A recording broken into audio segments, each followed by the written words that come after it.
नमस्कार दोस्तों, आप सभी देख रहे हैं प्लेनेट 4। दोस्तों, काबुल एयरपोर्ट पर दो बड़े बड़े धमाके हो गए और इस धमाके में कई सारे अफगानी लोग और अमेरिकी सेना भी मारे गए हैं। और सबसे बड़ी बात तो ये है कि इस हमले के बारे में पहले से अलर्ट कर दिया गया था, फिर भी कोई भी इस पर ध्यान नहीं दिया और कई सारे लोगों की जान भी चली गई। लेकिन इसके साथ ही एक और घटना घट गई जिसे सुनकर आप भी हैरान रह जाएंगे। जी हाँ दोस्तों, अहमद मसूद और अमरुल्लाह सलेह अपना काम बखूबी निभा रहे हैं और उन्होंने तालिबान के एक बहुत बड़े लीडर को सरेंडर भी करवा दिया है। जी हाँ दोस्तों, बल्कि सरेंडर भी करवाकर अब ये लीडर तालिबान के ही खिलाफ लड़ने लगा है। जी हाँ दोस्तों, इनका नाम है मौलाना निसार अहमद हकियार, जो कि बगलन प्रोविंस के गवर्नर थे। क्योंकि बगलन प्रोविंस के ज्यादातर हिस्से पर नॉर्दर्न अलायंस की सेना ने धावा बोलकर कब्जा कर लिया था और यहाँ पर बहुत सारे तालिबानियों को सरेंडर करवा लिया था। तो यहाँ पर इस तालिबानी गवर्नर को भी सरेंडर करवा लिया गया था और यहाँ के जो ये गवर्नर है, इनके जितने भी फोर्सेस थे उन्होंने भी सरेंडर कर लिया है और अब ये नॉर्दर्न अलायंस में ही ज्वाइन हो गए हैं तालिबान के खिलाफ लड़ने के लिए। तो नॉर्दर्न अलायंस फटाफट अपना काम कर रही है और अभी तो पंजशीर की सेनाएं और भी ताकतवर हो गई है और अब काबुल पर धावा बोलने के लिए भी तैयार हो चुके हैं और उनके पास भी अभी कई मात्रा में हथियार और सेना मौजूद है जो ताजिकिस्तान के तरफ से भेजा गया है। और अब पंजशीर के लड़ाके अफगान सेना, नॉर्दर्न अलायंस के सेना और ताजिकिस्तान के सेनाओं को मिलाकर एक बहुत बड़ा फौज बना चुका है पंजशीर के शेरों ने। और अब तालिबान को उखाड़ फेंकने के लिए अहमद मसूद और अमरुल्लाह सलेह पूरी तरह तैयार है। और जिस तरह आज उन्होंने तालिबान के उस लीडर को सरेंडर करवाया है, ठीक उसी तरह एक एक करके पूरा तालिबान को सरेंडर कराकर अपने अफगानिस्तान में एक बार फिर से विराजमान हो जाएगा। तो वही दोस्तों, पाकिस्तानी सेना ने गुरुवार को अफगानिस्तान को लेकर कई सवालों के जवाब दिए और तालिबान को लेकर अपनी रणनीति भी बनाई। काबुल में एक दिन पहले हुए हमले में चुप्पी साधते हुए inter services public relations ISPR के डायरेक्टर जनरल बाबर इफ्तिकार ने तालिबान के कब्जे पर यह कहकर खुशी जताई कि इससे अफगानिस्तान में भारत का प्रभाव खत्म हो जाएगा। बाबर इफ्तिकार ने कहा कि नई सरकार बनने के बाद अफगानिस्तान में भारत का प्रभाव खत्म होगा।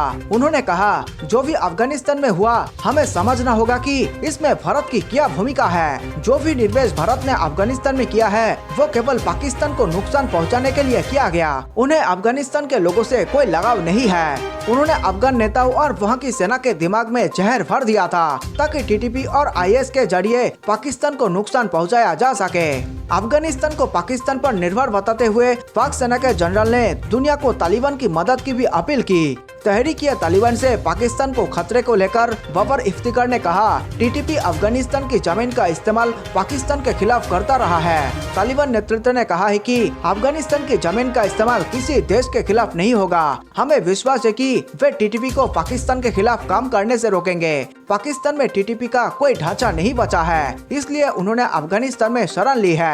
यदि कुछ यहाँ वे करते हैं तो हम तैयार हैं। अफगानिस्तान में तालिबान की ओर से लागू किए जा रहे शरिया कानून का क्या पाकिस्तान पर भी असर होगा? इस सवाल के जवाब में पाक सेना के अधिकारी ने कहा कि पाकिस्तान का संविधान शरिया के तहत ही है और इसलिए इसका कोई असर नहीं होगा। पंजशीर ने दुनिया से मदद मांगी है, क्या इससे अफगानिस्तान में सिविल वॉर हो सकता है? इसके जवाब में अधिकारी ने कहा कि अफगानिस्तान में सिविल वॉर का खतरा रहता है, लेकिन अभी इस पर कुछ कहना जल्दबाजी होगा।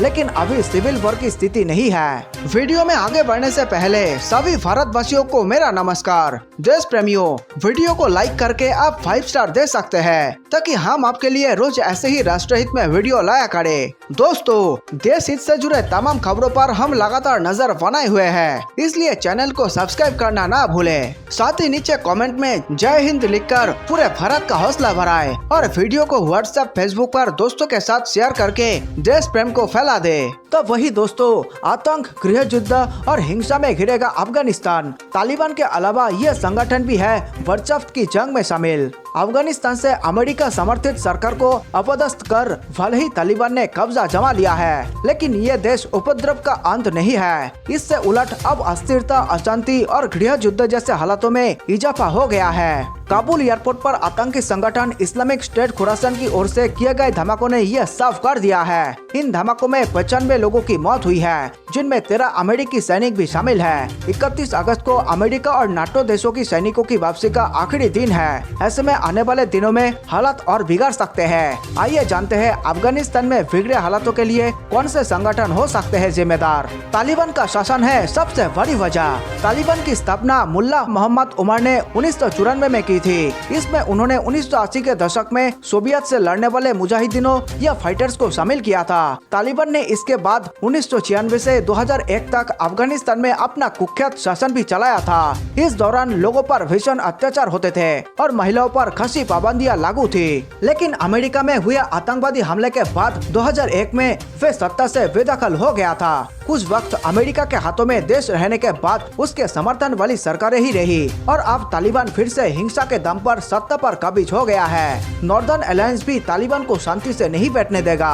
तालिबान ने भले ही अफगानिस्तान पर कब्जा जमा लिया है, लेकिन अब भी पंजशीर घाटी से वे दूर है। यहाँ नॉर्दर्न अलायंस काबिज है। उसने ही 1996 से 2001 के दौरान भी तालिबान से मोर्चा लिया था। यहाँ मुख्य तौर पर उज्बेक और ताजिक मुल्क के लोगों की आजादी है। इसका नेतृत्व फिलहाल अहमद मसूद के हाथों में है। इसके अलावा देश के पहले उपराष्ट्रपति रहे अमरुल्लाह सलेह का भी इससे समर्थन प्राप्त है। ISIS के भी बना है तालिबान का कट्टर दुश्मन। काबुल एयरपोर्ट पर हुए भीषण हमले की जिम्मेदारी लेने वाला खूंखार आतंकी संगठन इस्लामिक स्टेट खुरासान भी अफगानिस्तान में अशांति की बड़ी वजह बन सकता है। यह संगठन भी तालिबान की तरह ही कट्टर सुन्नी इस्लामिक है, लेकिन कई मुद्दों पर इसके भदवैव है। यह आतंकी संगठन IS के सरगना रहे अबू बकर अल बगदादी को अपना नेता मानता रहा है, जिसने बीते सालों में कई खूंखार हमले कराए थे और अमेरिकी कार्रवाई में मारा गया था।